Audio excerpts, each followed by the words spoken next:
എനിക്ക് സത്യം പറഞ്ഞാൽ ഫാമിലിയിൽ നിന്ന് അങ്ങനെ ഒട്ടും പ്രഷർ ഉണ്ടായിട്ടില്ല. കാരണം ഞാൻ ഒറ്റ മോനാണ്. അപ്പൊ പിന്നെ അങ്ങനെ ഒരു സാധനം പ്രഷറേ ഇല്ല. ഇപ്പൊ അച്ഛനാണെങ്കിലും പിന്നെയൊക്കെ ആദ്യം നാട്ടുകാരൊക്കെ കുറച്ച് ഇങ്ങനെ ഒന്ന് ചോദിക്കുമല്ലോ, എഞ്ചിനീയറിംഗ് കഴിഞ്ഞിട്ട് ജോലിയൊക്കെ കയറി ഇതൊക്കെ എല്ലാം നടക്കുമോ, അങ്ങനെയൊക്കെ സാധനമൊക്കെ ആദ്യമൊക്കെ അച്ഛനും അമ്മയൊക്കെ കേട്ടോണ്ടൊക്കെ. പിന്നെ അവരും തിരിച്ച് കൊടുക്കാനൊക്കെ തുടങ്ങി. അപ്പൊ അത് കേട്ടപ്പോ എനിക്കൊരു കോൺഫിഡൻസ്. അച്ഛൻ ആരെങ്കിലും വന്ന് പറഞ്ഞാൽ പിന്നെ ലാസ്റ്റ് അവരോട് ചൂടാവാനേ തോന്നി. അവന് ഇഷ്ടമുള്ള ചേട്ടാ, നിങ്ങൾക്ക് എന്താ, നിങ്ങൾക്ക് കാര്യം നോക്കിയാൽ പോരെ എന്ന് പറഞ്ഞിട്ട് ഫാമിലിയിൽ നിന്ന് എപ്പോഴും ഭയങ്കര സപ്പോർട്ടാണ്. അത് തന്നെ ഭയങ്കര ഒരു ഇപ്പൊ എന്റെ കൂടെ ട്രൈ ചെയ്യുന്ന ആൾക്കാർക്കൊക്കെ എനിക്കറിയാം, ഇപ്പൊ ഒന്ന് നമുക്ക് ഫിനാൻഷ്യൽ സ്ട്രഗിൾ എന്തായാലും ഉണ്ടാവും.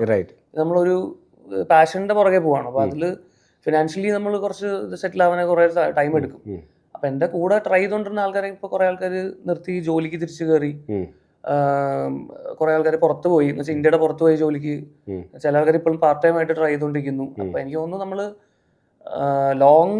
എത്ര ലോങ്ങർ നമുക്ക് അതിൽ പിടിച്ചു വെക്കാൻ പറ്റുമോ അത്രയും നമ്മുടെ ചാൻസസ് കൂടുതലാവും. അപ്പൊ ഫാമിലിയുടെ സപ്പോർട്ട് ഭയങ്കര ഇമ്പോർട്ടന്റ് ആണ്. തുടക്കത്തിലെ നമുക്ക് ഇങ്ങനെ ഒരു ഭയങ്കര ഇതൊക്കെ ഉണ്ട്, ആൾക്കാർ എന്ത് പറയും അങ്ങനെ. പിന്നെ നമുക്കതങ്ങ് ശീലം.